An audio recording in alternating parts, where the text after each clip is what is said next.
afternoon, ladies and gentlemen. Welcome to episode 47 of Swiss Army Sports. Today is March. March. It's here. Emphasized on March 2nd, 2026. I'm your host, Will Spain, former longstopper for the Troy Trojans, Osby Governors, and partially Houston Cougars. By my side, former offensive lineman with the College Warriors, current man of electricity, Luke Wallman, and joined virtually via Houston, Texas, former kicker for the Houston Christian Huskies and Troy Trojans, current nephew of regular season champion Scott Cross. Chase Cross, let's get on to it, boys. This is a beefy episode. We'll try to do it as quick as possible, but it's a beefy episode. Bring out the theme music, man. Yeah, I figured we need a little intro. We have the outro covered, but I felt like we needed something to get the vibe started. And let's talk about the agenda today. Picks of the week recap from this past weekend, the 27th to the 29th. We got our big winners and big losers from last week in college basketball as well. New, fresh off the press bracketology as of the games of March 1st. Our Swiss Army Sports College Basketball Top 25, one of the last top 25s.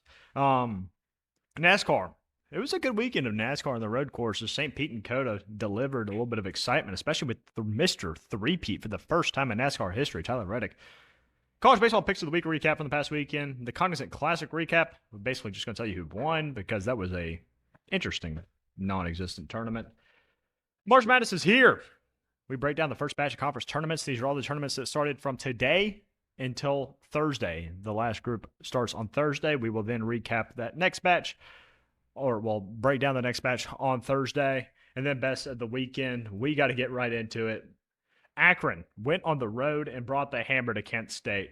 Luke, you were wishful thinking here. I appreciate it, but it wasn't even close. The Zips, man, they looked damn good. And the Golden Flash just kind of looked bad. There was a statement win for Akron on the road. A little bit of a rivalry game with Kent State. They don't like each other. 92-70 was pretty brutal, though. I think this Akron team's legit. And I would be scared if I'm a Miami Ohio fan. Yeah, no. The Mac's got just like two teams. You could maybe throw Toledo in there. I think you can absolutely throw Toledo in there. But yeah, these are the two front runners. Yeah. Chase, what do you think about the action?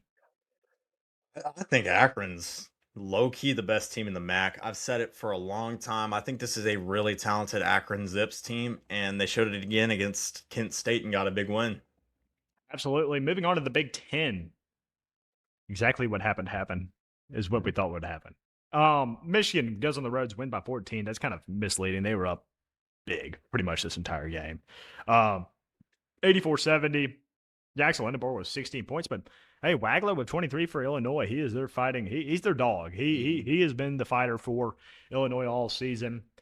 Louisville couldn't do this. You couldn't do this if you were Louisville. And I saw the writing on the wall. They played a decent basketball team, guys. That means they are not going to win. They went on the road and lost to the Clemson Tigers, 80-75. Clemson led at the half and outscored by 2 in the second half. Jay Porter, 16 points, 3 steals. Top performer for Louisville only had 10 points. And this is a red alarm on the Louisville Cardinals. Yeah, and I want to speak on it a little bit. Mike Brown still has a hamstring issue, apparently. Yeah, that was new. And then Caldwell, their other leading scorer, had like 2 extremely fast fouls in the first half, so he barely played. It was just when he picked up his second, I think he played like 5 minutes and picked up his second, and I was like, oh my gosh, they're about to get smacked. And they ended up they only lost by 5. But again, this is just the story of Louisville's season. Chase, what'd you think? Louisville has just continued to disappoint me down the stretch. I thought that they could beat a Clemson team who has really struggled over the last couple weeks, and they just didn't come to play. And it's a red alarm for a team that, going into the season, they were expected to at least be a 3 seed in the tournament. And now you're looking at it like, wow, this team is not as good as we thought they were going to be. So definitely concerning if I'm a Cardinals fan, especially losing to Clemson, who had a really poor stretch of games. Absolutely. In the SEC, Kentucky got the best of Vanderbilt. I was big on the Cougars. I thought they were going to get it done. They pushed in the second half as they always do. For whatever reason, Vanderbilt wakes up at halftime when they're down big and makes a push, but fouls extended the lead back to 14. Yeah, 91-77. for the Wildcats. It was a good win for Kentucky, though, and a marquee win that kind of sets up the stage to make a little bit of a run, especially if you look at the SEC tournament bracket as it is right now. It is a very favorable path for Kentucky to get maybe even the semifinals or the championship. Ortega always just a force in the middle for the Wildcats. And I do think Vandy's all right. It's tough to go into Lexington and get a win, but they need to get off to better starts, I think, is the absolute do or die for Vanderbilt. What did you think about this SEC game, Luke? Yeah, I just think Kentucky outplayed them from the start. I mean, it's been Vandy has been playing, I wouldn't say poor, but they have not played like they did in the beginning of the slow. season. I mean, it's been slow starts, day in, day out. And they did not do that in the beginning of the season at all. Like, they would start fast. They would play well the whole game.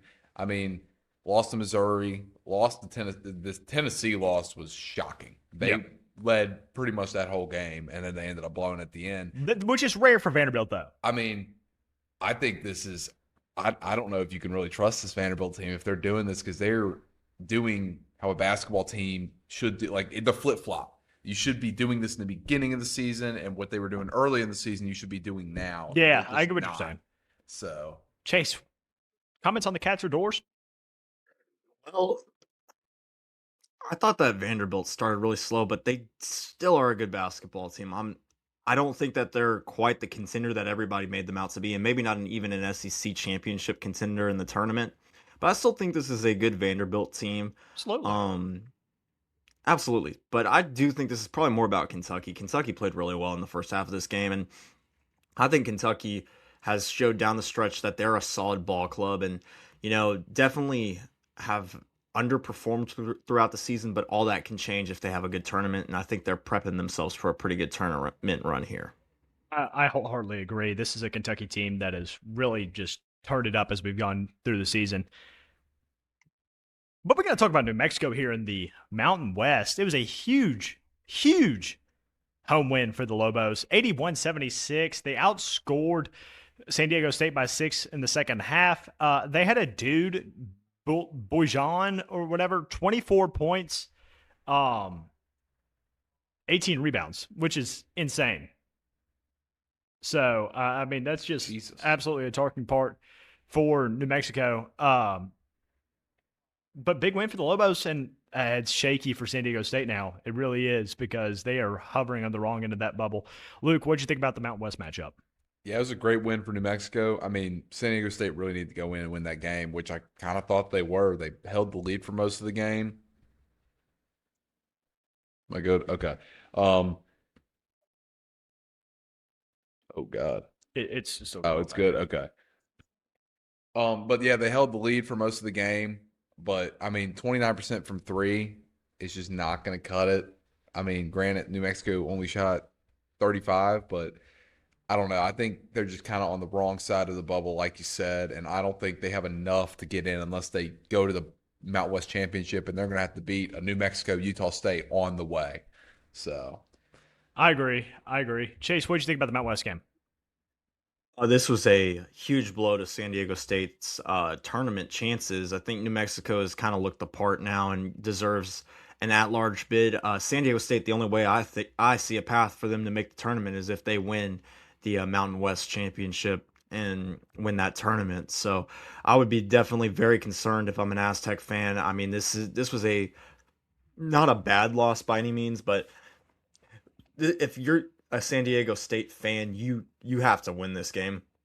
And they just didn't show up and play, and they shot it really poorly from 330%. So definitely concerning. I think they could still make a run in the tournament. Not the NCAA tournament, the Mountain West tournament, and maybe potentially get in that NCAA tournament, but definitely their NCAA tournament odds took a huge hit after this one. Yeah, I wholeheartedly agree. It's going to be a tough path for the Aztecs here on out. Big 12 matchup did not go anyway. I didn't think this was going to be a blowout as it was. 84-61. Kansas is the team you can't figure out, man. It's just, I just don't know about this Kansas team. And Zona's damn good, though. Mm-hmm. We got to give Zona their flowers. Darian Peterson did play well. He had 24 points, 5 rebounds, but shot 8 of 21. Yeah, he just, I mean, I think he just had to force shots in the second half, and it kind of misleads you in the stat book. But it was an obliteration for the Cats. What'd you think? Yeah, I watched the first half of this at the very least, but I mean, I did not realize the rebound discrepancy was as big as it was. 48 to 26. You are not going to win a basketball game if you're getting out rebounded by 22 boards. I mean, that's a super impressive job by Zona and their bigs. I think they finally got Koa Pete back in this game too, which was kind of evident. They went right to him in the first half and just kind of got him going a little bit, which he was a presence inside. I mean, they had two guys with 10 plus rebounds. Then you had a guy with 6, a guy with 7. I mean, another guy with 6. They rebounded the ball extremely well. So shout out to this Arizona team, but Kansas, like you said, who knows what Kansas team you're going to get. Chaser. Well, I think this probably says more about Arizona than Kansas. I mean, Kansas has been a very inconsistent team all season where you can't really make out what they are. But to be fair, this Big 12 is extremely deep, and anybody can win in the Big 12. As we've seen, there's 7 or 8 teams that are really talented in that conference, whether it be Iowa State, UCF, Houston, Arizona, obviously Kansas. I mean, they are really, really deep there, Iowa State. So, I mean, it's a tough path, and you're going to lose games. But at the same time, I do think that this says a lot more about Arizona. I mean, their front court is one of the best in the country, and I think we are starting to see a trend this season. Teams with the best front courts are usually the top team. I mean, I think Wi-Fi just crapped out. Yeah, on your computer. Hello, Chase. You want me to keep going? Is it still recording even if you left? We're good. Okay. Okay. Yeah, man. All right. Well, like I was saying, the teams with the best front courts are your top teams in the country, whether that be, Florida or Michigan, Arizona, Duke. They all have elite front courts and all can rebound the basketball really well. And so that was the case with Arizona. They just dominated the front court against Kansas. And I mean, when, like Luke said, when you out rebound a team by 22, I mean, you're not going to win basketball games. So that's huge for Arizona. They're playing really good basketball after having a little blip there in the middle of conference play. They're looking like one of the best teams again in the country, but not very surprised by that. They have a really good roster there put together. I think in the Big 12, big win for Texas Tech on the road against Iowa State, 82-73. Really cemented Texas Tech is just fine without JT Toppin. And Chase, I'm going to let you touch on that. I think you made a great point in our group chat. What do you think of this Texas Tech team? Well, first off, I think Grant McCasland is a phenomenal head coach. He has done such a good job there at Texas Tech, and to lose a guy that they're paying $5 million in JT Toppin, who is, I mean, carried them the last 2 seasons, you would think their season is over, but they actually have gotten it where it looks like they're playing better basketball. I agree. A lot of Tech's offense flowed through JT Toppin, which, he's a post player, so he's not going to be out on the perimeter. They are really emphasizing guard play now and moving the basketball. Their guards are playing really well. Christian Anderson scoring wise had a down game, but he was facilitating that Tech offense extremely well. And they were getting really good shots against Iowa State. And mind you, this was against an Iowa State team who had not lost at home all year, has had 2 home losses in the last 3 seasons. So they're like, I think 48-2 at home or something ridiculous going into this game. And so Tech has really performed well in the 4 games without JT Toppin. So this is a team that, you were talking about, like, maybe Tech's season's over. Now you're saying, well, could this team be an Elite 8 team? Maybe even push a Final Four if they get hot? I mean, we'll have to see. But really got to give credit to Grant McCasland, the job he's done losing your star player and actually looking like a better basketball team without him, just based off that ball movement. Leaderboard. We have 1 week left, guys, after this. And Michael still has the lead, 77-37. Chase, 63-30, sits in second. I have moved up to third, 6-47, and the number may be wrong right now, but he is in last. Luke, 66-48. Oh, Jesus. Oh, yeah. I don't want to think of it. I don't want to go sit in a Waffle House, man. Big winners and big losers for this week in college basketball. Chase, why don't you kick us off? Well, I'm gonna start off with the team I just talked about, Texas Tech. Man, they have been on a roll since losing JT Toppin to go into Iowa State and get that massive of a win. Absolutely huge. I know everybody in Lubbock is absolutely elated about that. They're looking really good. They're looking like a legit tournament team. Probably going to end up being a 3 seed that can compete. And then Texas got a huge rivalry win over Texas A&M, which anytime you beat that ugly Maroon school, that is great. We love to see it. Longhorns actually are playing really good basketball as of late. Sean Miller's kind of got them rolling in SEC play. Swaim has looked pretty good. They look like a pretty good basketball team, so they're playing a little bit better going into the SEC tournament, looking like they're going to be probably around a 10 seed, but definitely this win puts them ahead of Texas A&M in that kind of last four in, first four buys range because of the most recent win, and it was in at College Station in Reed Arena. So that was really big for the Longhorns. And then Troy winning their first outright championship, and so I think it's been 20 years since Troy last won the Sun Belt regular season title outright. Last year we won it in a four-way tie, but this year winning it outright, just crazy. All the events that had to go down for the Trojans It was cinema. win this. I mean, there was so many different scenarios where it was going to be tied. I mean, we were going into the last game where it could have been a seven-way tie for first, and everything happened where Troy ended up being the outright Sun Belt champions, which is just awesome. Really happy for my uncle. He won Coach of the Year today too. So vibes are great Let's keep there. him in They Troy. actually play. Yes, vibes are great too. I mean, I know it's against the two Louisiana schools, but played some really good basketball in the last two games. Playing good basketball at the right time heading into the Sun Belt tournament where, it's a gauntlet. You only have to win two games. So that's absolutely huge. And then my losers of the week, obviously San Diego State losing one against New Mexico where, you know, you're already on the bubble. That's a must-win game against New Mexico because that is a quad two win, and they just couldn't get it done. Didn't shoot the ball well, and unfortunately, it looks like San Diego State is going to be on the outside looking in unless they can have a good tournament run. Texas A&M, I mean, they have played horrific over the last couple of weeks in SEC play. We're looking at a team that could lose maybe a couple more games this week too. I mean, they are in a bad spot, and you could even find them in that last four in, first four out range I agree. if they continue to lose and have a poor SEC tournament. Like they have plummeted tremendously from where they were at the beginning of the season. And then Louisville just doesn't seem like this Louisville team can really get a big win, and they're just struggling down the stretch. And for a team that you kind of expected to be really good this year, they just are not performing the way that a lot of people would have thought. Luke, they're your winners and losers. Yeah, so my winners, I hate to do this. Oh, I know you hate to do it. OH.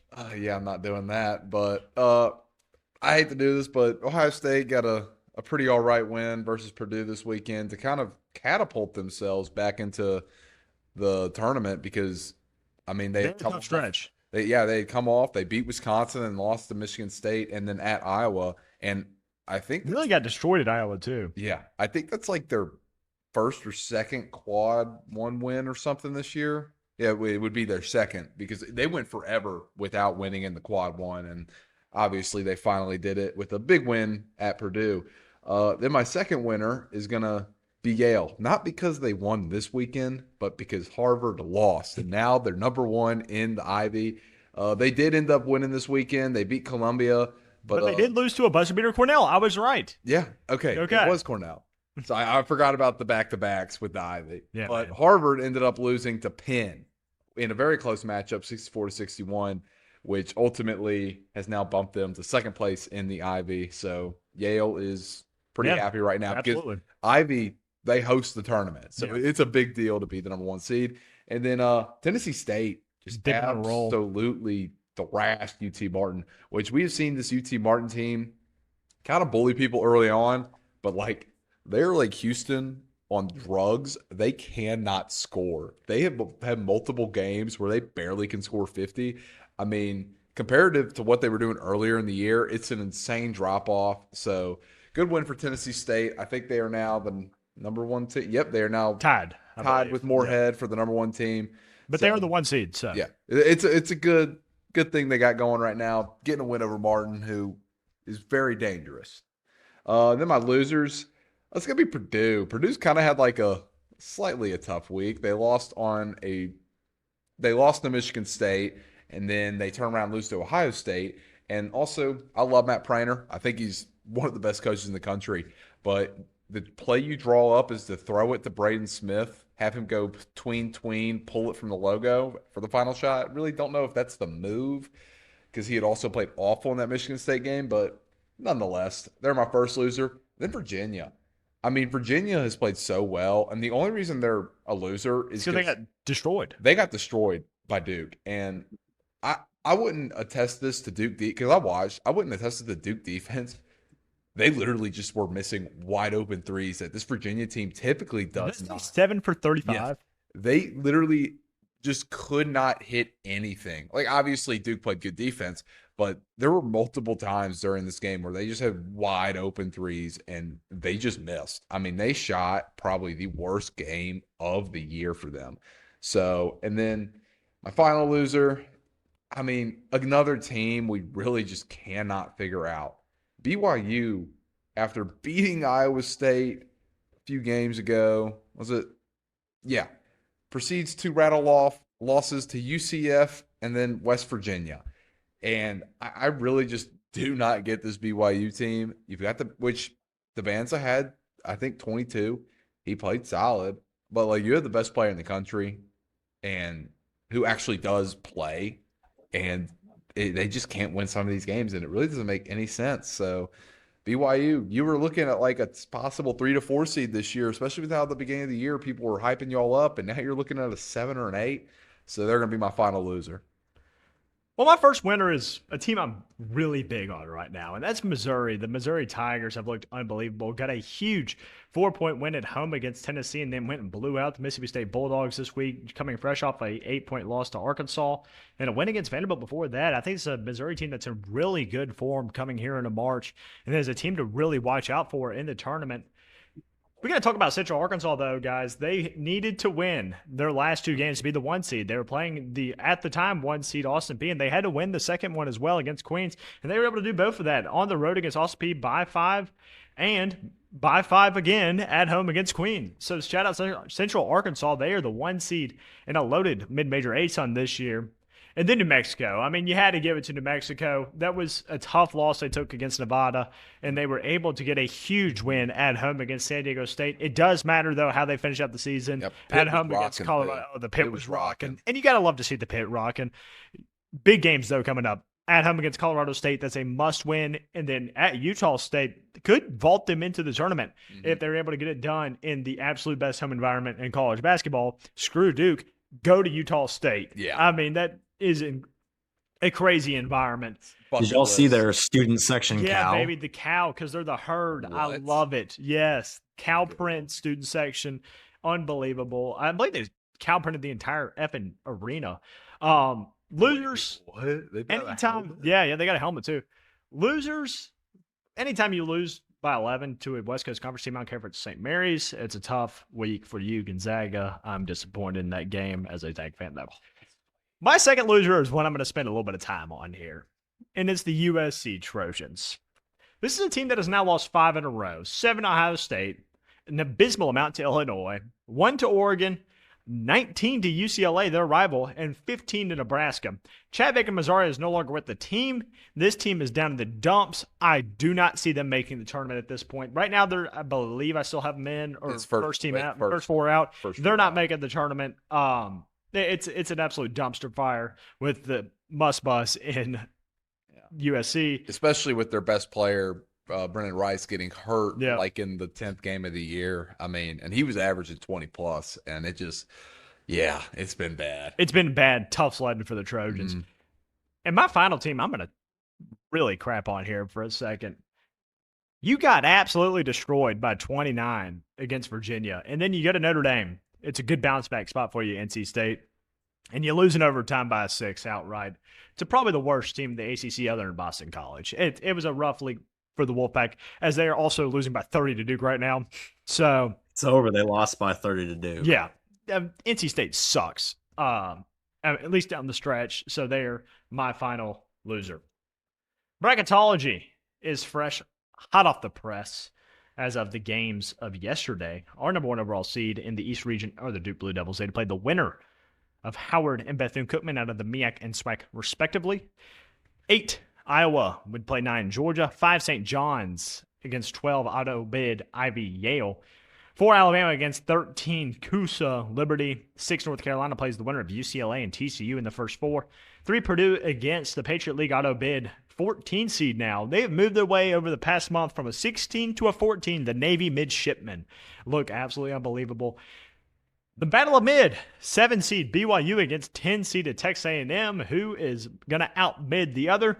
And then 2, Illinois against 15 out of the SoCon, East Tennessee State. Over to the Midwest, our number 2 overall seed are the Michigan Wolverines. They will play the winner of LIU and Merrimack out of the NEC. I'm blanking on Merrimack. I think MAAC, respectively. St. Louis, the Billikens, out of the A-10, they would be presumed out of bid right now, but they are an at-large no matter what. 9, NC State. 5, Vanderbilt has somehow moved up, honestly, in my mind, because of a result of everybody else not doing as well.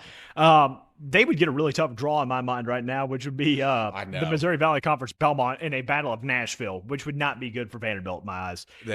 I think they would get, because Belmont scores. Belmont scores a lot. Vandy doesn't. Vandy screwed. Although I will say the one thing Vandy don't want to see is a team with size, and Belmont doesn't have an elite size. So it'll be but that would be a banger of a game. Yes. 4 seeded Virginia against 13 UNC Wilmington. 6 seeded Kentucky against the winner of New Mexico and Ohio State at the 11 seed. 3 seeded Nebraska against 14 North Dakota State out of the Summit League. 7 Villanova against 10 Miami of Ohio. They are, in my mind, right now, an at-large bid. I will put that out there. As a 10 seed, that means they are in the at-large category. I have them as an at-large. 2, Iowa State. Well, obviously they get out of it as well, but I would have them in as an at-large. 2, Iowa State against 15, Wright State finishes out that half of the bracket. We move over to the West. The number 3 overall seed would be Arizona. Would get the 16 seed of Doom, UMBC, out of the American East. 8, Utah State against 9, Mizzou. Watch out for that little quadrant. Mizzou would give Arizona one hell of a game. 5, Arkansas against 12, McNeese State out of the Southland, who has grabbed the Southland number 1 right now. 4, Gonzaga against 13, Hawaii. 6, Louisville against 11, Indiana. 3, Michigan State against 14, Cal Baptist, excuse me. Ooh, I didn't know Cal Baptist was that good. 7, Miami against 10, Texas. I think it's a really good matchup for Texas. 2, Houston, who would absolutely thrash either of the 7 and 10 against 15, Portland State. Moving over to the South, the number 4 overall seed would be Florida. There was a tie between Tennessee State and Morehead State. More people are going with Morehead, so I went with Morehead at 16. 8, Clemson against 9, UCF. 5, Tennessee against the American qualifier, South Florida at the 12. That's a dangerous 12, especially against Tennessee. Also a dangerous matchup would be 4, Kansas against 13, High Point. Equally as dangerous. This is really my group of death. 6, Wisconsin against 11, Santa Clara would be a tough matchup. Texas Tech would draw Troy would be a tough matchup. St. Mary's against SMU. I think St. Mary's Tickers is there, but that's a 7 and 10. And then 2, UConn against 15, Central Arkansas. Let's head to our bubble. Last 4 buys would be SMU, Texas A&M, Indiana, and Santa Clara in order. Last 4 in order: TCU, UCLA, New Mexico, Iowa State. First team out is Auburn, followed by Cal, USC, and Virginia Tech. And my next 4 out are San Diego State. Cincinnati has made it a little bit of a climb. VCU, and hanging on by a thread, Seton Hall. Gentlemen, bracketology. So I want to start, because if I'm looking at this first 4 out, I don't see, outside of Vodtech, I don't see these 3 teams making Cal, Auburn, USC. I could see, not that I think it's deserved. Auburn. But if they make a run in the SEC tournament, I can see them getting in. I'm saying I don't think they will. So, from this next 4 out, who do you think's got the most opportunity? Because I think it'd be Cincinnati. I think it wholeheartedly is the Cincinnati. As stacked as the Big 12 is, any win is damn near a quad 1 win. Pull it up for me. Who did the Cats play to end the season in the Big 12? But I think if Cincinnati gets a win or 2 in the tournament, that puts them very close to that bubble edge. BYU and TCU, those are 2 resume builders there for Cincinnati. So, I mean, that Cincinnati team, San Diego State can make a push. If they, win out the season and probably have to make the final in the Mount West. Cincinnati has BYU. Yeah, and TCU. And TCU. And TCU. Yep. I do not see Virginia Commonwealth or Seton Hall doing enough to get in right now. Seton Hall, I think, had to have beaten UConn. Yeah, they had to. Another team that I don't have listed on here that I would watch out for is West Virginia. Yeah. Especially after their win this weekend against BYU, they could absolutely enter the conversation. Chase, anything? I think San Diego State could definitely make a push if they make a run in the Mountain West tournament. But I think that loss to New Mexico really hurts their chances. And I think Auburn is a team, like you said, could it get in over an Ohio State or New Mexico down there towards the end. I think Texas A&M is going to fall into that last four in category. I think we could talk about Texas TC A&M being out of the tournament right now. No, yeah. I know. I think that there's very real possibility for that. They haven't beaten anybody that's really like legit. So I think that most definitely Texas A&M could be out, but we'll have to see down the stretch. But, you know, obviously I'm a little biased here, but I think Texas Tech versus Troy would be an absolute banger of a first round game, considering that, you know, Troy hasn't handled size great all year. JT Toppin's out. Both these teams have pretty good guard play, so it would be really fun to watch. I would be looking forward to that one. And then another one, Kansas High Point, that you have circled there. High Point is a really freaking good basketball team. And then also Tennessee versus USF. So we've got a lot of room in the South region for some upsets. I think we've got some really good basketball games in this region. So if it shakes out like that, I think that the South out of all four regions could be probably the most fun to watch. Oh, I wholeheartedly agree with that statement. As we move to our Swiss Army Sports top 25, number 1 Duke, 2 Michigan, 3 Arizona, 4 Florida, and 5 UConn round out our top 5. 6 Houston, 7 Iowa State, 8 Nebraska, 9 Illinois, and 10 Michigan State make the top 10. At 11 is Texas Tech, 12 Gonzaga, 13 Alabama, 14 Kansas, and 15 Purdue. 16 Virginia, 17 St. John's, 18 North Carolina, 19 Miami of Ohio, 20 welcome to the poll, St. Mary's, 21 Arkansas, 22 Miami, welcome back Missouri at 23. Vanderbilt at 24, Tennessee at 25, receiving 4-point votes. It was very tight. Was St. Louis, and one 25th place vote from me are the Clemson Tigers. I think they voted up to be in the top 25 again. I also put them, I think, as my 25. Or maybe you did. Yeah, okay. Yeah. Luke put them as 25. I think I had them at 26, and I deleted them for Tennessee. NASCAR went to St. Petersburg. It was a shocking result, to be honest with you. I did put money on this race and did not put it on the dude I picked, which is dumb of me. He was like plus 6,000 to win. And yeah, he won. Lance Riggs got the dub in St. Pete. But dude, Chase was on my butt the entire time. The 88 was fast, and then Stuart Friesen did not have a good night. 26th. Xfinity, though, I kept the streak going. First, Shane Van Gisbergen. And again, Chase on my ass. Austin Hill. And then Luke, hey, Jussie Love. Top 5, baby. And he ran the Cup too at Coda. He's a good road course racer. But let's talk about the Cup Series just for a second here.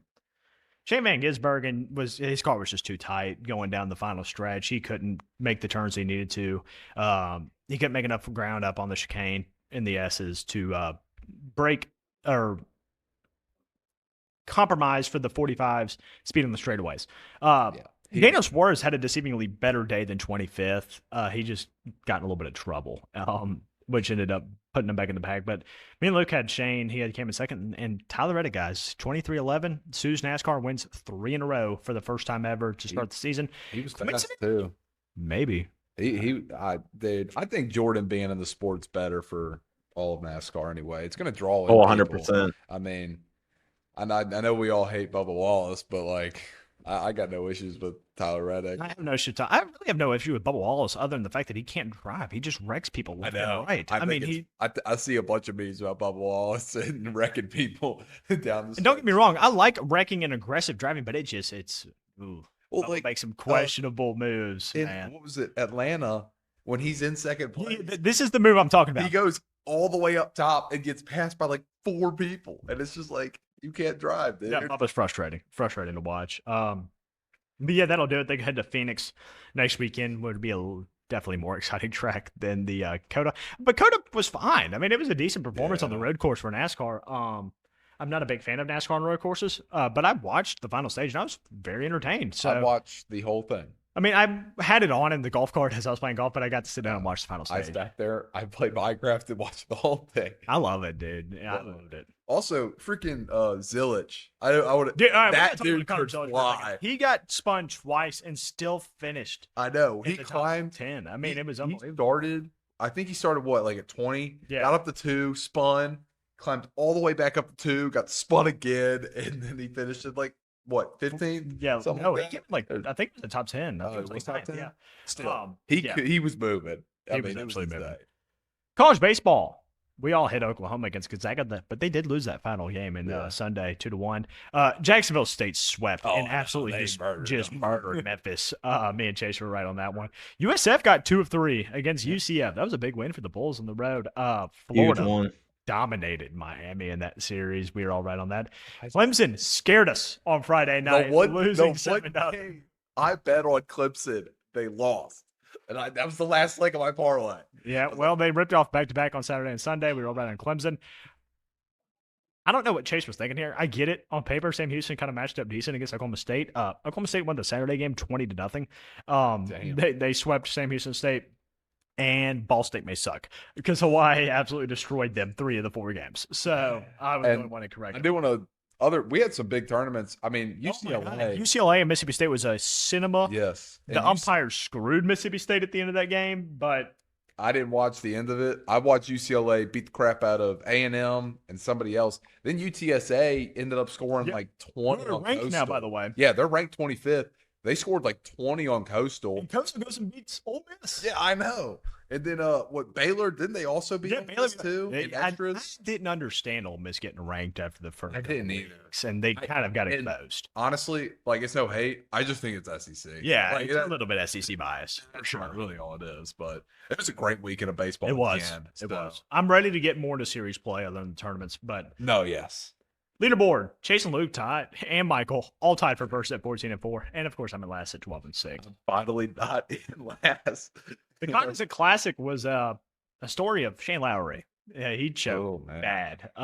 Back-to-back double bogeys on 16 and 17 really hurt your chances of winning on Sunday.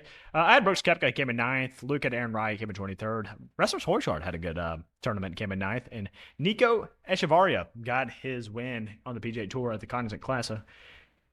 Congrats to Nico. Let's get into it.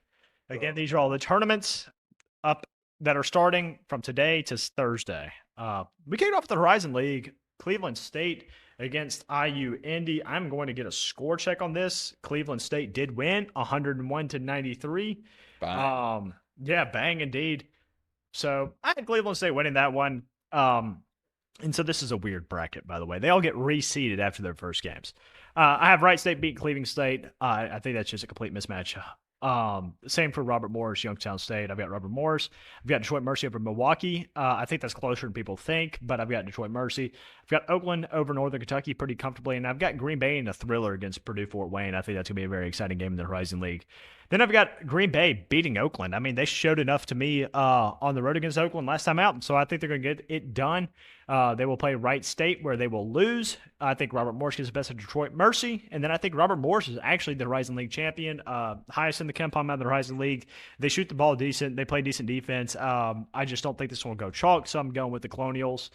Luke, how do you see the Horizon League? Yeah, I'm also going to go with RMU because now I've got hold on. I was looking. I have Cleveland State beating IU Indy, like we said, and then I got Oakland and Green Bay winning both their games. I have a chalk essentially for all the top 5 seeds winning. Then I got Oakland Green Bay. I think the winner of this game will end up going to the final because I think Wright State, like when you look in these mid-major games with these tournaments, Wright State relies way too heavily on their bench, and their leading scorer is only like a 12-point score, or 13-point score, and I just kind of think You got to have a dude in March. yeah, you got to have a dude in March. And I think Green Bay and Oakland both have 2 very capable guys that can – I think the Green Bay guys averaging like 18, and they are a little bit more efficient offensively. So I'm going to have them going to the final. And Robert Morris is – I think with the theme I in a think bunch – Robert Morris is a damn good team. I do too. And I think the theme in a bunch of these tournaments for these smaller leagues is going to be offensive efficiency and three-point percentage. There's a lot of money to be made here, people. I'm Yes, just letting you know. there is. And Robert Morris, I mean, they're fourth in offensive efficiency, and then they shoot the ball really well, and they play defense. So I do think that Robert Morris is going to be able to pull out the Horizon League. Chaser. Kind of see it the same way you do. Obviously Cleveland State got the win tonight. But I didn't go chalk. I actually took Northern Kentucky over Oakland, but every other spot I've got the higher seed winning. I think I kind of see it the same as y'all. I think Green Bay actually might be the team to go to the finals here. Don't Like think they y'all get said, past Wright State. I But don't. Wright But State just looks a little fraudulent to me. I do in the way that I don't think they win the tournament, but go ahead. I you just when you get an extra game in there, I don't know what it is. That is true. When you get an That is extra true. game, it sometimes plays to your advantage. Not all the time. Like in the Sun Belt, it's a little bit different because that's a gauntlet. But in something set up kind of like this, I kind of like Green Bay. I like their coach. Think he's got a little bit of balls to him. But I think Robert Morris is the best team in the Horizon League. I think they get it done, and I think they go to the dance. Patriot League, always a fun tournament on CBS Sports Network. I've got Bucknell beating Army. I think it's a really bad Army team. And I've got Holy Cross beating Lafayette. I think it's a Holy Cross team that is kind of live and die by their outside shot. And I think we are due for one of the worst seeds in these conferences to win at least a game. I think this is one of the games. I don't think Lafayette's that good at all. So I went with Holy Cross. Navy's going to destroy Bucknell. I think American gets the best of Boston University. I think American's really gritty, and they're kind of built to at least win one game in this tournament. I think Lehigh takes care of Holy Cross, and I think Colgate takes care of Loyola pretty, relatively easily as well. Navy beats American, and I've got Colgate to give up, at least in my mind, the two best teams in this conference in the final, which is one Navy against three Colgate. I flirted with Colgate. They have the pedigree. They have the experience. Yeah. It's just Navy's year. It's a damn good Navy team, and I couldn't go against them. Luke, how did you see the Patriot? Yeah, I've got Army beating Bucknell strictly because they play a little bit better now. Not good offense. They just play a little bit better of an And it offense sets than us Bucknell does. with a rivalry game in the second round. Yeah, no, I mean Army Navy game, it's an absolute classic. Then I got Lafayette, same sort of reasoning. They're both really bad. They're just like slightly better. And then I think Navy runs through this whole tournament, but I got American winning, and also I got Lehigh, and then versus Colgate, I've got Lehigh actually beating Colgate. They've had their number this year, and I know like the whole saying, hard to beat a good CJ team. McCollum, baby. But like, I mean, I think Colgate this is going to be the final because they've won this tournament year in and year out, and I think they're just kind of going to get put the rest, and pretty early in this tournament. Chaser, how do you see the Patriot? Kind of the same way you do, Will. Obviously, I think Bucknell probably will win, but I want to see Army Navy round one. I think that would be classic, and I think that would give Navy a good test, to kind of get them prepared for the rest of the tournament. Lafayette beats Holy Cross just on the basis that Lafayette's just a tiny bit not as bad as It's Holy not even Cross. better. Holy It's just Cross- not as bad. Yeah.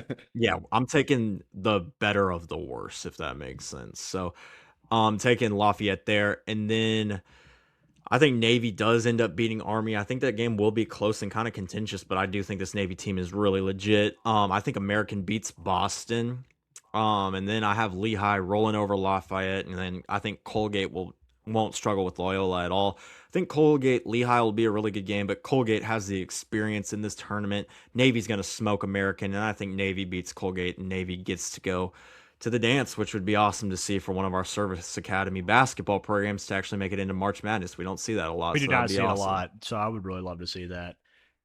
Well, let's talk about my favorite conference tournament. Obviously, because Troy's in it, but even before I went to Troy, the format is elite. The gauntlet in the Fun Belt Conference Tournament. I can actually spit some ball about this. Louisiana effing sucks, okay? Georgia State, honestly, is better than the 13 seed in this conference. I've got them beating Louisiana. ODU is going to roll Louisiana Monroe, but actually not even roll. I think this game is somewhat close. Louisiana Monroe has honestly looked better deeper in the season than I expected they would. I just think Old Dominion's going to be way too much. I then have James Madison beating Georgia State. I've got Georgia Southern beating ODU. And this is where I think the seeding is completely unjust. I think Southern Miss is better in 8 seed. I think they beat JMU. I think Arkansas State is way better in a 7 seed, and I've got them beating Georgia Southern. I've then got Texas State edging out in a close one against Southern Miss. I think they're a little bit better in the interior, and Southern Miss is just so streaky. I don't know what Southern Miss team I'm going to get. I'm going with Arkansas State to beat South Alabama. I am then going with App State over Texas State. I think just App State's better. We kind of saw that in San Marcos where Texas State really had to rely on that home court advantage to beat Appalachian State. I think Arkansas State rolls Coastal Carolina. I think Coastal Carolina may be the worst 3 seed in all of mid-major basketball. I've then got, or let's keep it on the Arkansas State train. I've got to beat Marshall too. I think Chandler Jackson is a hell of a basketball player and is going to lead this team to the Sun Belt Final where they will face the number 1 Troy Trojans, and the Troy Trojans, I think, will actually win this game by 20-plus points. Arkansas State's going to be gassed, and Troy will be relatively fresh. It's a damn good Troy team. They match up well against Arkansas State, so give me the Troy Trojans to go dancing. Luke, how do you see it? So I got Louisiana winning. I think it's just what shit smells worse or smells better in that kind of sense. Like, I think they both kind of suck. Then I got ODU beating Louisiana Monroe. And then this is where the fun begins because I have JMU beating Southern Miss, beating Texas State, and then ultimately losing to App State. And App State will go to play Troy in the semis. Then again, I've got Arkansas State beating Georgia Southern. I think this South game, whoever wins this will go to the semis. I agree. Because Coastal is not good at all. And I'm just rolling with the Brothers Boy and Chandler Jackson to end up carrying them over a win over Georgia Southern, South, and Coastal. And then ultimately they will lose to Marshall. And then I've got the Trojans. I'm going to home a little bit for my non-alma mater, honorary alma mater, and I'm going to go with Troy. Hell yeah. Honorary Trojan. Chaser, I take it you have Troy as well, but give us the entire bracket. Well, I've watched a ton of Sun Belt basketball this year. I've been in person for a lot of it too. So I've seen these teams up close and personal. I've watched both Georgia State and Louisiana. I just think Louisiana is a tiny bit better than Georgia State. Louisiana typically does well in the Sun Belt tournament. They do weirdly do well in this tournament. Them. Yes. Old Dominion will beat Louisiana Monroe, but I agree with you, Will. It's going to be close. ODU actually has played some pretty good basketball down the stretch too, but Monroe will keep it close and make this one interesting. I think it will be closer than Louisiana, Georgia State. Then we get to the top half of the bracket. James Madison, Louisiana. That's chalk. James Madison is way better than Louisiana. That's not even going to be close. I think Southern Miss, y'all are sleeping on Southern Miss a little bit. I think they beat James Madison. Southern Miss is solid in that game. They're a pretty good program, but the team that I expect to make a run, because one team obviously has to, is Texas State. I know that they did have to use the home court advantage, but Texas State historically plays really well in the Sun Belt tournament for whatever reason. They always have teams like App State's number. I think they beat Southern Miss. I think they beat App State, and I think they give Troy a really tough game. Texas State always does. For whatever reason, very nervous because I think both App State and Texas State match up really well against Troy. So I think that they're going to have their work cut out for them in the semifinal. But if we look at the bottom half of the bracket, we got ODU versus Georgia Southern. I think Georgia Southern is much better. They'll win. Arkansas State's going to roll Georgia Southern. I actually think South Alabama, though, is going to beat Ark State specifically on their defense. They play a really tough zone defense that teams honestly struggle shooting against. And as you know, in a tournament realm, if you cannot score, it makes it very tough to win. These are win and go home games, so it's going to be very, very tough to score on this South team, and I think that can play to their advantage. I agree with y'all. Coastal Carolina is a terrible 3 seed. They'll get smacked by South Alabama, and then Marshall, South Alabama, I think will be a great game. I think that the attrition, though, for playing multiple games for South Alabama will finally set in.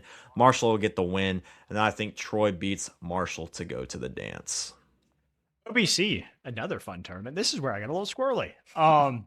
I think SIUE is a complete mismatch against Illinois, Eastern Illinois. I think SIUE actually is a danger to UT Martin as well. But they're a damn good team. The team that was at one point leading this conference, by the way, ended up at the 5 seed. Little Rock, I'm gonna go with Lawson, dude, against Lindenwood. I think him and Tubby Smith get the job done here and get a win. Yes, yes, it is. Yes, it is. No way. At least he was last year. I've got UT Martin beat SIUE, and then SEMO rolling Little Rock after they get their little victory against Lindenwood. Then I got Moorhead beating SEMO. Fresher. Oh, it's Daryl Walker now. Unfortunate. And I've got UT Martin actually beating Tennessee State. I think still I just can't buy out. I can't buy out. And I've got UT Martin win the OVC in a shocker. And I may even sprinkle a little future on that if DraftKings is offering it, because I do think this UT Martin team is built for attrition. They actually may go cold one game and screw me, but I do think they played the best defense out of any of these OVC teams. So I'm going to go with UT Martin as my auto bid. Luke, how do you see it? Yeah, no, I've got UT Martin playing SIUE in the second round, and then I've got Lindenwood actually beating Little Rock because, I mean, they both suck, and I've been to Lindenwood, so why not Lindenwood? I've got UT Martin beating SIUE along with SEMO, who I think is a dark horse in this tournament. They play extremely good offense. They shoot the ball very well, beating them. And I've got Tennessee State with the player of the year in the OVC ended up beating UT Martin because I just can't trust UT Martin. If you go back and you look, hold on, I'm going to pull it up. If you look at some of their games, 42, they scored 64, 67, 56. Oh, they had another 40 game, I thought. Anyways, they have not scored nearly the amount where they did in their win streak. And I just don't think they're playing as good. I'm pretty sure they got swept by Tennessee State, which is why I chose UT Martin as well. I think it's tough to be a decent team in UT Martin 3 times. That's true. I don't care. That's player of the year is going to end up beating UT Martin.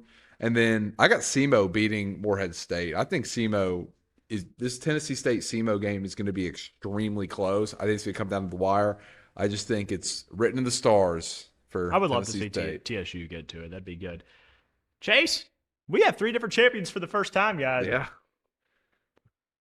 Well, I love your take for SEMO being kind of that dark horse, Luke, because I see it too.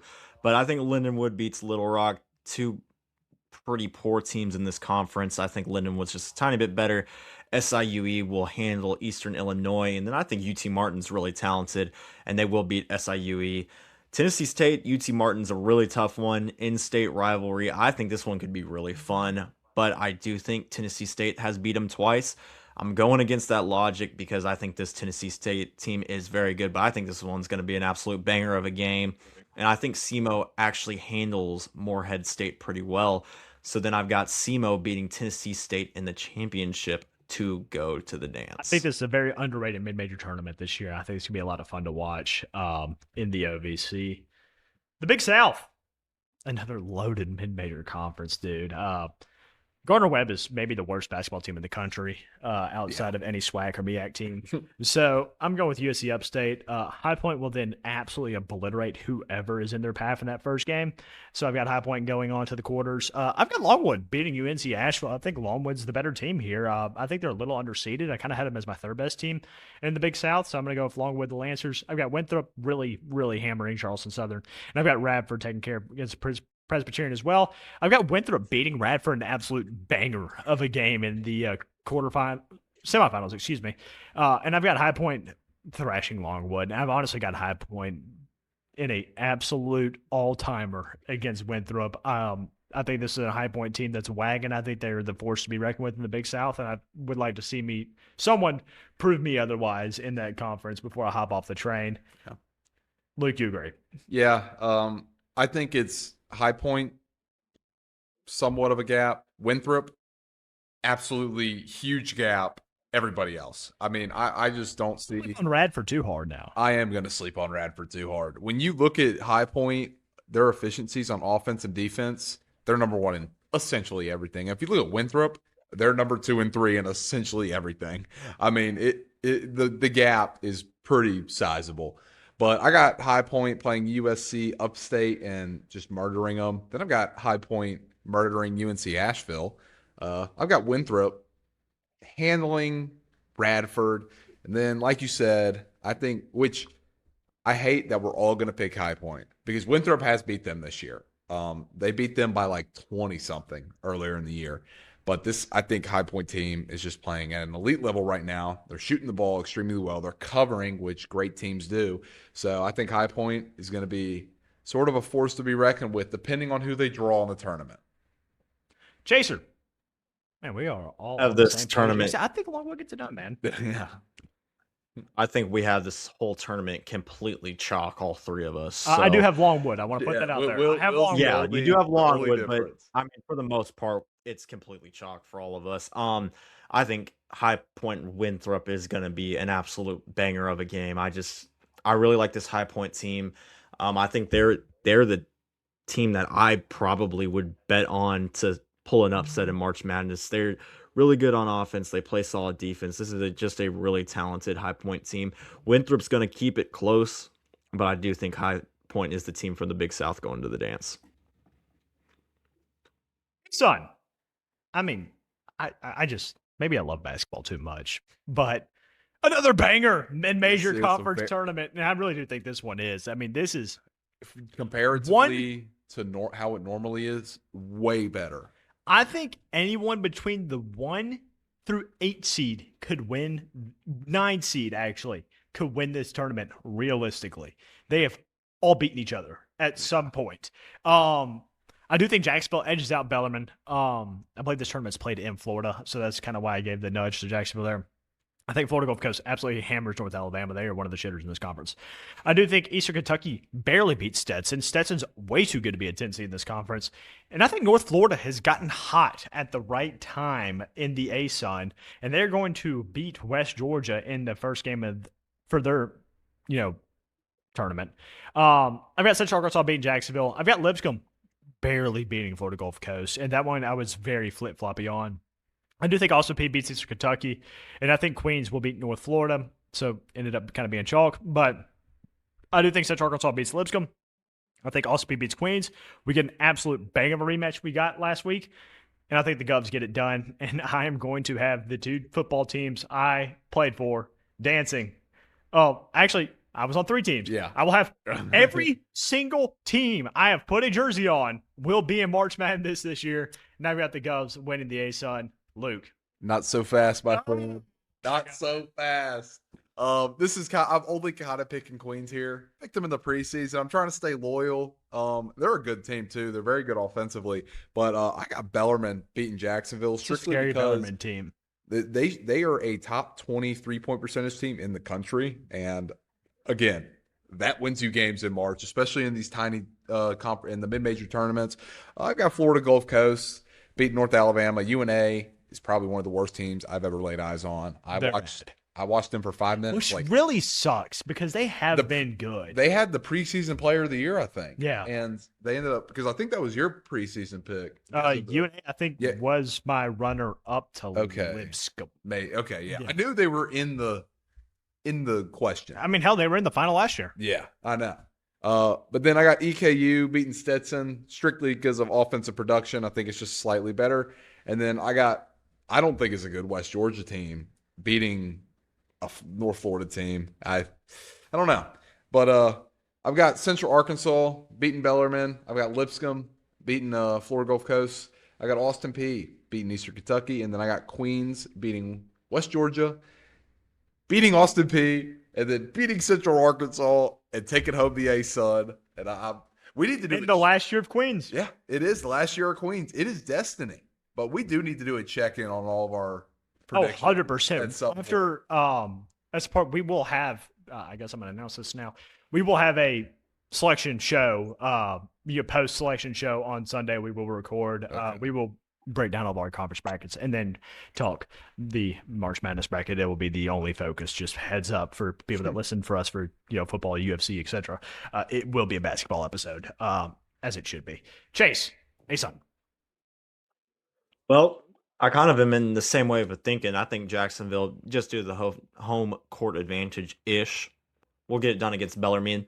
Um, and then I like FGCU to beat a poor North Alabama team. Eastern Kentucky has more offensive output than Stetson. Will get it done, and then West Georgia will beat a poor North Florida team. I actually think West Georgia is a sneaky. Like, I know they haven't played great down the stretch, but I've seen them play pull upsets against the Trojans. We've seen them pull upsets before. So, I mean, I watched them live beat Troy. So, I mean, they do have guys who can go off, and I'm, kind of hoping that it's against Queens. Because it does benefit Troy, like, in terms of seeding, if they go a little bit further in their tournament. But anyways, Austin P, I think, smashes Eastern Kentucky. Lipscomb will beat Florida Gulf Coast, and then Central Arkansas will beat Jacksonville. Central Arkansas will handle Lipscomb. So then I got Central Arkansas and Austin P in the final, and I think Austin P gets it done. Goes.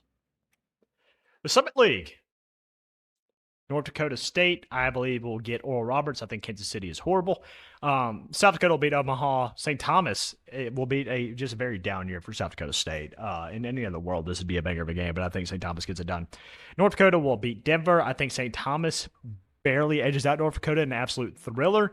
I think North Dakota State beats South Dakota, and I do think the Tommies, St. Thomas, will be the winner in the Summit League. Good call, Luke, earlier in the year. Luke, how do you see it? The same way, other than one game. 2. I thought it was 2 when I checked earlier. Oh, no, it's 1. Okay. I got Oral Roberts beating Kansas City. I didn't realize how bad they were until I looked. My God. I saw a tweet that said, I believe this is the biggest pile of shit I've ever laid eyes on, and it was a picture of the Kansas City basketball team. That's very valid. Then I got North Dakota State absolutely hammering Oral Roberts. I got South Dakota beating Omaha. St. Thomas beating SDSU.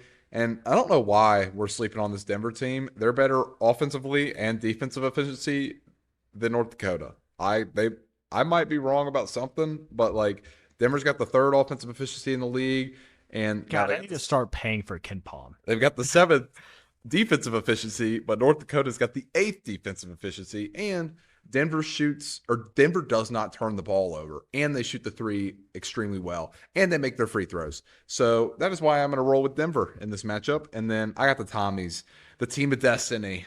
First year eligible, baby. Yeah, first year eligible. They're going dancing. It's my preseason pick, so I got them beating Denver.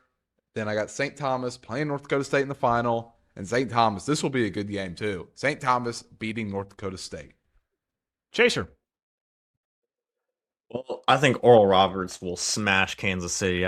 I think Kansas City is really poor. Then I've got North Dakota State rolling over Oral Roberts, South Dakota beating Omaha, St. Thomas beating South Dakota State, and I think this is going to be an absolute banger of a game, North Dakota versus Denver. I was back and forth on this one. I actually had Denver put down, but I think North Dakota will get it done. St. Thomas, North Dakota, I think St. Thomas wins. North Dakota State will beat South Dakota, and then I think this final is going to be awesome. I just trust North Dakota State a little bit more than I do St. Thomas. So I got North Dakota State winning the Summit League. The NEC, another reseeded tournament. I've got LIU beating Chicago State. I have Lemoyne beating Stonehill. I have Central Connecticut beating Wagner, and I actually have Fairleigh Dickinson beating Mercyhurst in the 6v3. I will then have LIU beating Fairleigh Dickinson in the now 1v4, and Central Connecticut beating Lemoyne to where we do not get that nightmare scenario for the NEC where they have to play a third-place game. I then have LIU beating Central Connecticut to win the Northeastern Conference. Look, you do. I'm manifesting this because Lemoyne and Mercyhurst are not eligible, which – stupidest rule. Neither is Stonehill, college sports. by the way. Stonehill's not either. I do not believe so. Oh, wow, that's pretty crazy. Anyways, still, these 2 teams are not eligible for the tournament because of the transition year, which is the dumbest Stonehill might be. I'm sorry. In college sports. So I've got LIU playing Lemoyne, and we're going to manifest a Lemoyne win. I've got Central Connecticut playing Mercyhurst. I'm going to manifest a Mercyhurst win, and Mercyhurst is going to end up winning this conference because they play a little bit better than Lemoyne. They shoot the ball extremely well. They're good on offensive efficiency. So I think they're going to be able to win this conference. Now, do I think it'll happen? No, but we are manifesting it. And then in the 3rd place game, I've got LIU beating Central Connecticut State for 3rd place. And the auto bed. and the auto bed. Electric. How do you see it, Chaser? I kind of see it the same way you guys do, except I don't have doomsday scenario like Luke does. I got LIU versus Lemoyne and Central Connecticut versus Mercyhurst, and I think LIU and Central Connecticut just have a little bit too much for both of those teams. I think LIU is the best team in this conference, and they're going to go all the way and win the NEC conference. March Madness, which is A great tournament. a great tournament. Honestly, probably like the best true mid-major tournament is Arch Madness, played in St. Louis at the Enterprise Center, I believe. Drake will beat Southern Illinois. I think this is a Drake team that's had a down year. However, I don't think they suck necessarily on offense. I think they defensively give up a lot of points, but I think Southern Illinois is just gonna be so bad on offense that it's gonna work out for Drake. I've got Indiana State pulling up the upset against Valpo. The Missouri Valley Conference typically has one of these double-digit seeds win, plus another higher seed go deep. So I've got Northern Iowa beating Evansville. I then have Northern Iowa beating Illinois State. I think this is a decent Northern Iowa team that is poised to make a run in this conference tournament. I've got Bradley beating Indiana State, Murray State beating UIC, and Belmont beating Drake. I've got Belmont thrashing Murray State again. I've got Northern Iowa actually surprising Bradley with an upset, and we get a 1v6 in the Arch Madness Conference Final, and Belmont is going dancing. Luke. Yeah, see, I got Southern Illinois winning strictly because of their defense. Because, yes, their offense is bad, but Drake's offense is just as bad, and their defense is so much worse. So I got Southern Illinois winning this first matchup. And then I got Valpo winning. They're just not as bad as Indiana State. Just going to put it that way. They have better offensive and defensive efficiencies, and Indiana State is pretty poor. And then I've got Northern Iowa, who I think is outside of Belmont, is like the highest rated KenPom team in this tournament. They're like 80th. Yeah, no, so Northern Iowa is top 100 in the KenPom, Yes, by the way. they are a good team. So I got them winning, and then I got them winning another game against Illinois State, and I've got Bradley beating Valpo. I've got Illinois Chicago beating. Decent team. It's a gut. It's a complete gut pick. I just don't think there's some weirdness. I think Murray State's a very good team. I think Murray State can challenge Belmont. I don't think they'll get the chance to because Illinois Chicago will pull off a little upset and then get absolutely hammered. And I'm going to pay homage to my preseason pick and Bradley, and I'm just going to move them on. Why not? I mean, they have beaten Belmont, so there is a chance. They do play very good defense, if I'm not mistaken. Oh, no, they just shoot the three ball really well this year. So there's definitely a chance if Belmont was to have an off night by some uncanny reason, but I don't want that to happen, so give me Belmont. Chaser, how do you see Arch Madness going? Well, I guess it's not showing up. Bingo. Oh, we got it. We got it. All right. So, I did this like without even looking up stats before we got on here, but I do think Drake is a better team than Southern Illinois from what I've seen this year. And then I've got Valpo beating Indiana State. Indiana State's been poor all year, and then Northern Iowa thrashing Evansville. But I actually see Illinois State beating Northern Iowa. It's just a gut feeling. I probably should have taken Northern Iowa in this one because they are a really, really talented basketball team. But just a gut feeling, because I do think they would beat Bradley in the next round. But I actually have Bradley beating Valpo. I'm still not high on this Bradley team, though. I think the winner of Illinois State and Northern Iowa is going to beat Bradley, so I've got Illinois State in the final. I think Murray State barely beats Illinois Chicago. Belmont will handle Drake, and I think Belmont will thrash Murray State. And then in the championship, I think Belmont handles Illinois State, and I think Belmont is probably one of, if not the best mid-major teams right now. They're playing some great basketball. Basketball out there in Nashville. Watch out for them to be an upset team too. The MAAC. I've got Iona, who used to be America's sweetheart in those Cinderella Pigs. Not having a good year, though. Got them beating Sacred Heart, at least. I do have Fairfield beating a really bad Manhattan team. They are so bad. Merrimack beating Iona. I've actually got Marist beating Quinnipiac. Marist is a sneaky team in this tournament that could give Merrimack a little bit of trouble. I've got St. Peter's beating Fairfield. I've got Siena beating Mount St. Mary's. I've actually got Siena beating St. Peter's. I think Siena is the best team in this conference. So I've got them facing Merrimack in the final after Merrimack takes care of Marist. And I've got Siena beating the auto bid out of the MAAC. I was pretty big on this Siena team preseason. I'm going to stick with that. And I think they get the job done for the Saints. Luke, how do you see it? Okay. Amen, brother. All right. Hey. I needed some madness in my life, and I'm looking through all these tournaments on who I think just might be able to pull some bullshit out. Sacred Heart shoots the three ball at like a 40% clip. And I mean, who knows? If they just get hot, I think they could beat Iona, and then I think they might be able to beat Merrimack. So that is as far as they go. I didn't have the balls to take them to the finals, but I think they could beat Merrimack. They're just going to shoot lights out. Because if you look at their schedule, what they played, the third offense, but they've beaten some of these top teams in Siena. They beat St. Peter's. I think they beat Merrimack, or they beat Quinnipiac. So they've beaten some of these top teams. Now, granted, they've lost to a lot of them, but it's like not completely out of the realm of possibility for them to win a game or two in this tournament. So even though they just are so bad on defense, I think the three ball is going to fall, and Sacred Heart's going to be able to beat Merrimack, or beat Iona, and then beat Merrimack. So then I got Quinnipiac beating Marist, which I flip-flopped. I thought Marist is a sneaky team in this tournament as well, but I think this goes, I don't have to say this, but Fairfield beats Manhattan. Manhattan's awful. But then I got St. Peter's beating Fairfield, and then like you, I kind of agree with you, Will. I think Siena's the best team in this tournament. Their offense is extremely good this year. They shoot the ball. They're able to get in the lane. So I think they end up beating St. Peter's and facing Quinnipiac in the final, and Siena is your auto bid. Chase, you look, we're on the train. We know ball over here at Swiss Army Sports. Well, so you're gonna lose first round. Yeah, that would show us, right? I'm on the same thing.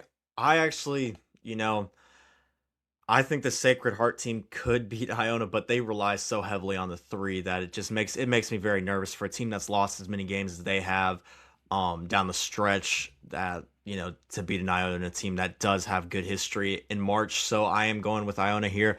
Manhattan's terrible, going with Fairfield there. Then I think Merrimack handles Iona. That's not really a contentious pick for me. I think Merrimack's a lot better than Iona.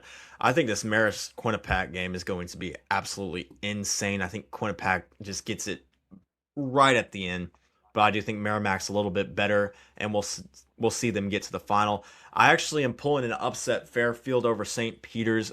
I've not been overly impressed with St. Peter's this season. Yes, they do have some good wins down the stretch, but I don't think that they are one of the better teams in the MAAC. But the team I love from the MAAC is Siena. I think they handle Mount St. Mary's. They'll beat Fairfield, and then I think they beat Merrimack. I think the Siena team is legit, and I think that they're easily the best team in the MAAC, even though they didn't win the regular season title. The West Coast Conference, another gauntlet. Love these gauntlet formats. This is how the conference tournament should be, in my opinion, by the way. You should be rewarded for how you play in the regular season vastly. There's some of these conferences are too big to do it, obviously. But I've got Portland beating Pepperdine. We saw this Portland team beat Gonzaga. They have good nights. They are able to win games against very high quality opponents. Loyola Marymount shoots the three lights out. I think they beat San Diego. I then have a double upset here. I've got Portland beating Washington State to face San Francisco in the next round. I've got Loyola Marymount beating Seattle, who is a decent Seattle team, but I think Loyola Marymount is going to ride the hot hand here, and also beat Pacific to face Santa Clara in the quarterfinals. I then have Portland finally dropping to San Francisco. I think Oregon State is a severely overrated team in this tournament as a 4 seed. I think they're honestly kind of terrible. And their coach is gone. So I've got San Francisco beating Oregon State to face Gonzaga in the semis. I've got Santa Clara taking care of business, Loyola Marymount. I've got Gonzaga beating San Francisco, and here is actually the madness in the West Coast Conference. Santa Clara needs this win, and they are going to get it. I believe this is just a we want it more than you game. I think St. Mary's is very safely in the tournament. I'm not so sure about Santa Clara.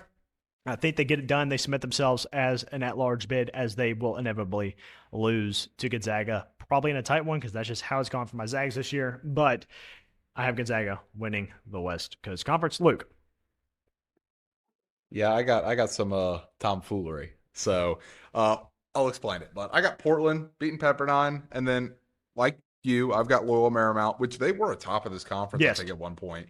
So to see them at the 10 seed is kind of crazy. But I've got them beating beating San Diego, beating Seattle, playing Pacific. Now, I've got Washington State. I don't know if y'all remember the Maui, but like I'm kind of banking in this tournament style that Ace Glass, freshman for Washington State, absolutely tore it up in the Maui. Was dropping 30-point games. I mean, elite guard. So that's kind of what we're riding with. I think they have an easier path because they have to play Portland, San Francisco, and then Oregon State. It's not like they have to go through the bottom with Seattle, Pacific, Santa Clara. Agree. So I think it's a slightly easier path. So I think Washington State beats Portland. They beat San Francisco, and they beat Oregon State. And we get Gonzaga versus Washington State in the semis where Gonzaga ultimately wins. Now, I've got Pacific beating LMU, Santa Clara to play St. Mary's in the semis. I think this game, and it's no hate to Gonzaga, but like they usually have some guys who can hit the outside shot. They don't have that this year. They are almost dead last. I think they're 10th in the conference in 3-point percentage. They don't hit the outside shot. And if Ike does not have a good game, like for going for 25, 20 plus, they're not going to win. And that's the only thing that scares me about this Gonzaga team. So I think Santa Clara or St. Mary's will end up winning this as Gonzaga's farewell. But I think it's ultimately going to be St. Mary's. They're going to end up winning the West Coast Conference in Gonzaga's last time ever in it. That breaks my heart. Absolutely breaks my heart that I just saw that. Oh my God. Just stab me already. Go ahead, dude.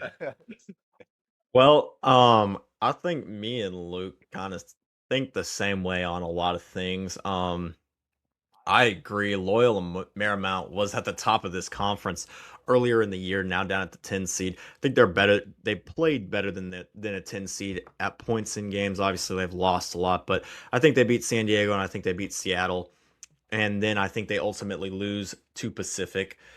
In the top half of the bracket, I think Portland beats Pepperdine, Washington State beats Portland, San Francisco beats Washington State, and then Oregon State beats San Francisco to set up a Final Four that I think Gonzaga will emerge from their side of the bracket.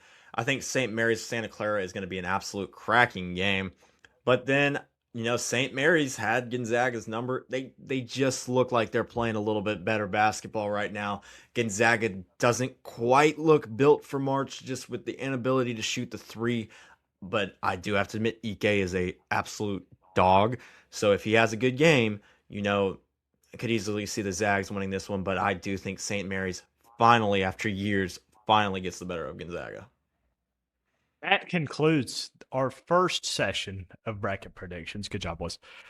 Those things that happened this weekend. The Troy Trojans won the solo regular season championship. The Troy MFO Trojans, baby. Me and Chaser booked our Dallas trip. We are going next week, Thursday. My Edmonton Oilers pay visit to his Dallas Stars. We will be boots on ground. Surely we'll get some Swiss Army content from the third row on center ice. So we are pretty fired up about that. And then golf. I played golf every day this weekend, Friday, Saturday, and Sunday. It was beautiful weather outside, very enjoyable with Luke's father and his youngest brother. So yeah, that is my best things I had this weekend. Luke, what happened this weekend? Oh yeah, so I got the Miami, Ohio AD because I'm not a big Bruce Pearl fan. I've never been a big Bruce Pearl fan. I think, yeah, I'm just not a big Bruce Pearl fan. And what he did say about Miami, Ohio, that like Auburn's better than them. Now, granted, they have more money spent. I think they're probably more athletic. But I do think this Miami, Ohio team would not just like get 30-pieced by Auburn. Because like that's what a bunch of these Auburn fans are acting like. And like we saw something rare. A Miami, Ohio administrator come out and literally bash Bruce Pearl on Twitter. It was amazing. He basically said, no wonder you left Auburn this year because they suck. You're 14 or 15 and 14 or whatever. It was amazing. Then NASCAR. I've got NASCAR on here for a little bit of a different reason. We're in a NASCAR league, and I think it actually like legitimately pisses my dad off. It's my first year doing it, and I'm in first place. And like every week when his father is the defending champion, by the way. Yes. And whenever I beat him, I literally send a text out that he does not know car, and like he actually loses his shit. It's kind of entertaining. Oh, it is. So, I mean, and he's like, "Oh, it's a long season. It's a long season." Granted, it's a long season, but every single time I beat him, he is going to hear about it. So, and then I finally hit a parlay. I hit a just hit a parlay. yeah. It's one parlay. It's literally one parlay. And I hit like an $80 college baseball bet, and also I missed the UFC one because King Green ended up beating that dude. What the hell? That dude was like a minus 350 favorite, and I'm like, oh, I'm letting this thing ride. Daniel Zellhuber's on my ban list. Yeah, I'm not even watching it. I literally just tailed this dude I work with bet, and it did not hit, and I was livid. I could have literally bid up almost $200, but I was not.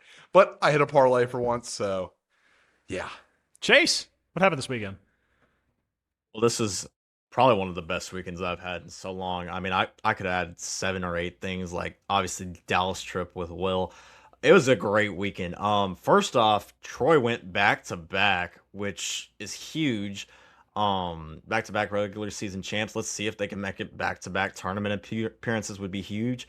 My uncle won Coach of the Year, which was really freaking cool. And then 2 of my best friends, my cousin, obviously, who plays for Troy, starting to get pretty big minutes for them and has been playing really well. So shout out to him. And then one of my best friends here from Houston, he plays baseball at Texas Southern, hit 2 home runs on Saturday against Texas A&M Corpus Christi. So Byron's been balling. And then I was out at Texas Tech this weekend, and Raiderland is awesome. That's all I got to say. It was so much fun. I think I'm probably going to go there to get my master's. It was a great time. So appreciate my boy JP for showing me around. It was a great time. And yeah, it was a great weekend. You going to throw some tortillas in a few years? What'd you say? You going to throw some tortillas in a few years? Oh, most definitely. if they break that, if they stop that ban, that was so stupid. I know. But yeah, we're going to be throwing some tortillas, man. Well, that concludes episode 47 of Swiss Army Sports. Tune in on Thursday for the breakdown of more conference tournament brackets. We have our final college basketball picks of the week. We have the college baseball picks of the week. We have NASCAR Phoenix, and I'm sure golf tournament. Oh, how can I World forget? Baseball Classic. We have World Baseball Classic, and we have UFC 326 Holloway Oliveira this weekend. It's going to be a packed episode again on Thursday. But until then, have a good night.